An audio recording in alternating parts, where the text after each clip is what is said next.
Hello guys, mental health counsellor और आज हमारे सामने है मिस्टर यतन। हाय। तो आइए आज उनसे जानते हैं इनकी लाइफ में क्या इशू है, क्या प्रॉब्लम अपनी लाइफ में फेस कर रहे हैं। तो मैम भानु मैम, वैसे बेसिकली मेरा ये इशू था कि how to overcome a breakup या कोई आपको चीट करे तो इस सिचुएशन से कैसे बाहर निकले। Okay, so actually these things are very normal nowadays, but जब ब्रेकअप होता है ना, first we need to understand कि this is emotional, very emotional thing, and nowadays many people are going through it. तो अगर हमें इमोशनल प्रॉब्लम हो रही है, क्या होता है, डेस्परेशन सी होती है कि मेरे को ऐसा क्यों फील हो रहा है, मुझे ऐसी घबराहट क्यों हो रही है, घुटन क्यों हो रही है, एक्चुअली होती है। बट हम क्या करते हैं ना, हम अपने नेगेटिव इमोशंस को फाइट करने की कोशिश कर रहे होते हैं। Are you understanding it? और जब हम किसी भी चीज़ को फाइट करना चाहते हैं ना, तो हमारी जो एनर्जी है वो सारी लॉस्ट हो जाती है ना। तो इट्स ओके अगर आपका मन कर रहा है रोने का, it's completely okay. You understand कि आपके साथ ब्रेकअप हुआ है, तो इमोशनल होना इज क्वाइट नॉर्मल। नथिंग, कोई गलत नहीं कर रहा है। Actually there is no single way कि मैं आपको ये बोलूँ कि this is the right way to behave और this is the wrong way. सब इंडिविजुअल्स का अपना एक अलग तरीका होता है। तो वी नीड टू एक्सेप्ट कि हाँ, मेरा ब्रेकअप हुआ है और मेरे साथ जो ये इमोशंस आ रहे हैं, नेगेटिव इमोशंस आ रहे हैं, फ्रस्ट्रेशन आ रही है, घुटन फील हो रही है, समझ में नहीं आ रहा है क्या हो गया है मेरे साथ और क्यों हो गया है मेरे साथ। कई बार ऐसा लगता है कि किससे बात करें, किसको बताएं, क्योंकि ऐसा होता है ना कि कई बार फ्रेंड्स और फैमिली नहीं समझ पाते, तो उस सिचुएशन में क्या करना चाहिए? ऐसा होता है कि यार पहले ना, सबसे पहली चीज़, हम जब तक खुद को एक्सेप्टेंस नहीं देंगे कि हमारे साथ ऐसा हो गया, आर यू अंडरस्टैंडिंग, मतलब सबसे पहले हमें एक्सेप्टेंस देनी है कि अगर रोने का मन कर रहा है, घबराहट हो रही है, बेचैनी हो रही है, it's completely okay, it will take time. Secondly, you need to find someone जिसके सामने आप अनएडिटेड होकर, मतलब कोई उसमें फिल्टर ना लगाएं, जिसके सामने आप अपना पूरा हार्ट पोर आउट कर पाओ, यू नो, विदाउट थिंकिंग कि कोई मेरे को जज करेगा। अगर मैं ऐसा कोई प्रॉब्लम अपना बताऊंगा तो कोई फ्रेंड मेरे बारे में क्या सोचेगा या फैमिली मेरे बारे में क्या सोचेगी, ये जो फिल्टर है ना, ये हटाना है। मतलब जस्ट बी रियल।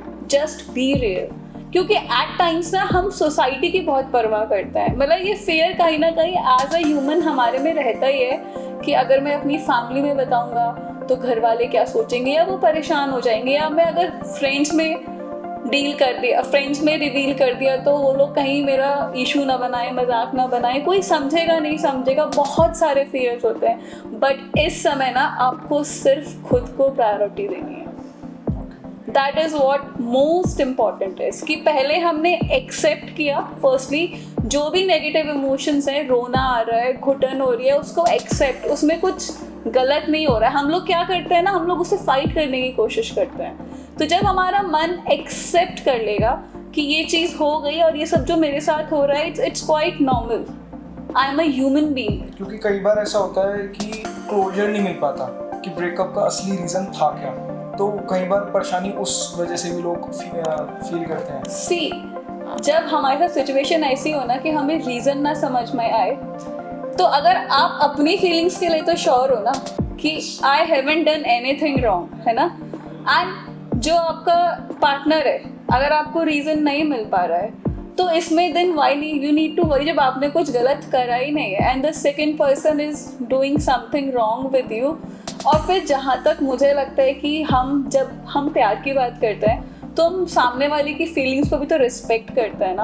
तो जस्ट दैट, अगर हम इसको माइंड सेट चेंज कर लें, when you haven't done anything wrong, तो ठीक है, हमें उसके डिसीजन की रिस्पेक्ट करनी चाहिए। देन फिर why are we worrying so much? तो we have to wait for them, और या फिर हमें आगे बढ़ जाना चाहिए अपनी लाइफ में? वेट फॉर इन के मतलब वो दोबारा आएंगे आपके पास? बिकॉज जैसे सपोज मैं अपना ही केस ले लेता हूँ, मेरे को आज तक क्लोजर नहीं मिला कि मेरा ब्रेकअप हुआ क्यों था, तो मुझे उनका वेट करना चाहिए या अपनी लाइफ में आगे बढ़ना चाहिए? अगर आप ये रीज़न ढूंढते रहोगे कि मतलब हुआ ही क्यों था, तो अगर ऐसा होना होता तो आई थिंक वो अभी तक आ चुके। तो सेइंग दैट 3-4 years हो गए हैं, तो मुझे नहीं लगता कि आपको वेट करना चाहिए, because it depends on the actual situation between you two. But हाँ, मैं सच में वेट नहीं कर रहा, हाँ। बट कहीं लोग, अब मैं जैसे मिलता हूँ लोगों से तो मैं उनसे बात करता हूँ, समझता हूँ, हाँ। तो कई लोग मुझे ऐसे मिल जाते हैं जो अभी तक भी 4 साल हो गए, 5 साल हो गए, जो वेट कर रहे हैं। तो उनके लिए फिर यही सॉल्यूशन है कि वेट नहीं करना, अपनी लाइफ में आगे बढ़ो। See what I want to say कि यार देखो, इसमें ना ये कहना बड़ा मुश्किल होता है कि कितना टाइम लगेगा, क्योंकि ये हमारी अपनी नेचर होती है। तो अभी तक हमने एक्सेप्टेंस नहीं दिया होता इस चीज़ को। I have seen many people, कुछ भी सिचुएशन होती है ना, हम उसको एक्सेप्टेंस नहीं देते। हम क्या गलती कर रहे होते हैं, हम इमोशंस से ना, जैसे अगर मुझे घुटन हो रही है तो अब मैं ये सोचूंगी कि यार ये घुटन हो रही है, यार नहीं होनी चाहिए, बहुत ऑकवर्ड लग रहा है घर में, बिल्कुल बंद, हाउ विल आई मैनेज। हम ना उसको, अगर हम एक्सेप्टेंस देंगे ना तो हम लेट गो कर जाते हैं, पर क्योंकि हम एक्सेप्टेंस नहीं देते तो हम लेट गो चीज़ों को कर नहीं पाते हैं। कई बार ऐसा होता है कि जैसे फुल डे अच्छा जा रहा है पूरा दिन, बट एक टाइम ऐसा आता है जब बहुत सफोकेशन सी होने लग जाती है, समझ नहीं आता किससे बात करें, किसके पास जाएं। सी ब्रेकअप इज ना मेंटल कनेक्शन, मतलब मुझे लगता है कि इमोशनल कनेक्शन और फिजिकल कनेक्शन से भी ज़्यादा it's a mental connection between two people. That's why you are getting so much hurt. समझ ही नहीं आता बार, क्योंकि हमने फिर मैं अगेन एंड अगेन उसी टॉपिक पे आ रही हूँ कि एक्सेप्टेंस ही नहीं देंगे। जब हम एक्सेप्टेंस दे देंगे ना, हमें समझ में आएगा कि यार मतलब हमें क्या करना है। अगर आपको पूरे दिन में समझ में आएगा, आप अपना वर्क कर रहे हैं, suppose you are doing your work, आपको लगा माइंड डाइवर्ट हो गया, राइट, फिर कुछ टाइम के बाद आपको लगा कि यार फिर से ख्याल आ गया, लेकिन उसको हम एक्सेप्ट नहीं करते। हम फिर भी क्या कर रहे होते हैं, यार ये उसका ख्याल आ जाएगा क्यों? क्योंकि उनकी आदत लग चुकी होती है, वो आदत से ओवरकम करने। क्योंकि हम जैसे सपोज किसी को, कोई हमारी लाइफ में आया तो उसको एक पर्टिकुलर उसका टाइम सेट हो जाता है कि अब इस टाइम उससे बात करनी है, जो भी होता है, तो उस टाइम पे ज़्यादा हर्ट करती हैं वो चीज़ें। तो उस चीज़ से कैसे ओवरकम कर सकते हैं?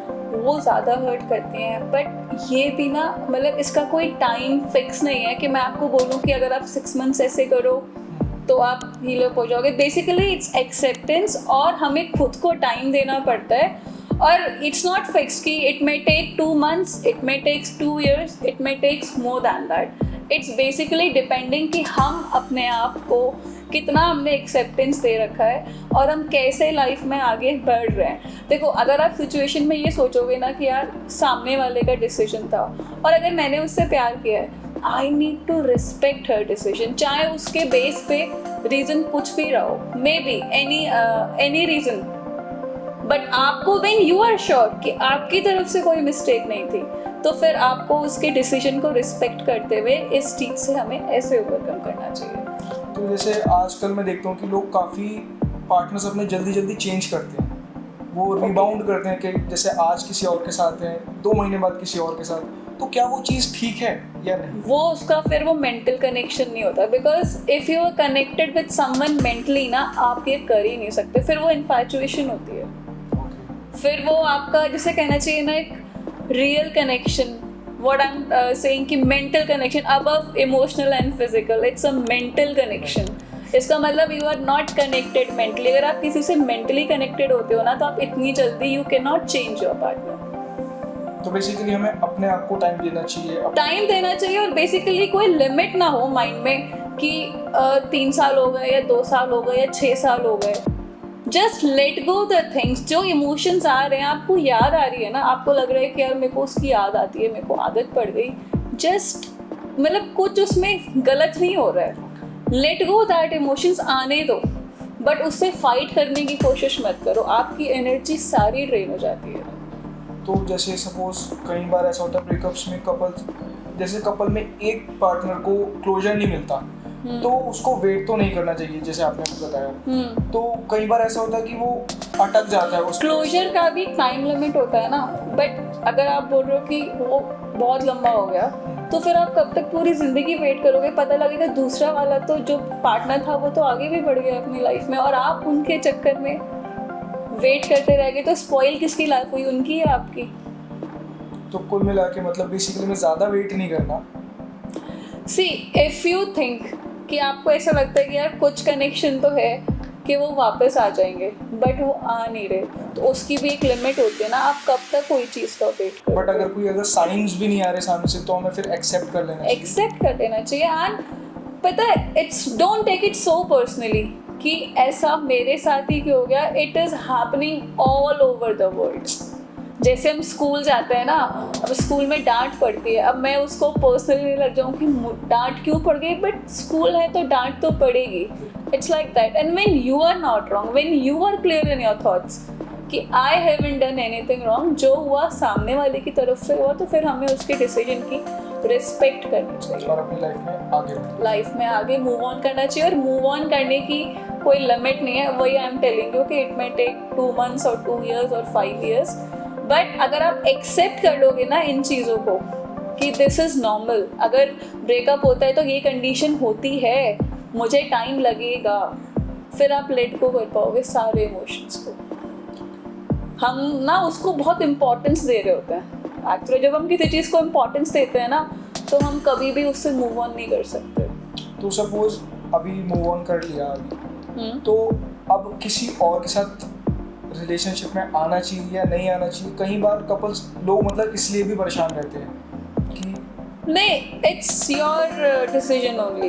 इट्स मतलब ये तो इंडिविजुअल सब अलग अलग होते हैं। कोई लोग होते हैं नहीं आना चाहते हैं, कोई लोग होते हैं जो लोग मूव ऑन कर जाते हैं वो स्टार्ट भी कर सकते हैं। पर हम एक पर, मेरा जो पर्सनल व्यू है वो यही है कि अगर एक हमारे साथ एक्सपीरियंस गलत हो गया, बट उसको हमें इतना ज़्यादा अपनी लाइफ में मतलब उसको क्या बोलना चाहिए, बढ़ावा नहीं देना चाहिए कि हम आगे लाइफ में मूव ऑन ही ना कर पाएँ।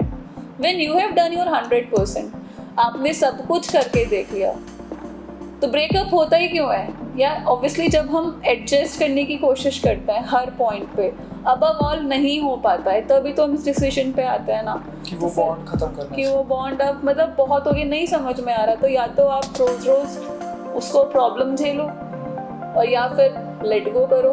सबसे पहली चीज़ इसमें एक्सेप्टेंस ही है। जब आप एक्सेप्टेंस पे वर्क करोगे ना, तो आप अपना हार्ट भी अच्छे से पोर आउट कर पाओगे। मतलब हमें ये नहीं सोचना है कि कोई मेरे बारे में क्या सोचेगा, जो है let it be, we are human beings, है ना? तो आप अच्छे से मूव ऑन कर पाएंगे। So nice interacting with you Yatan. I hope you find solution to your problem.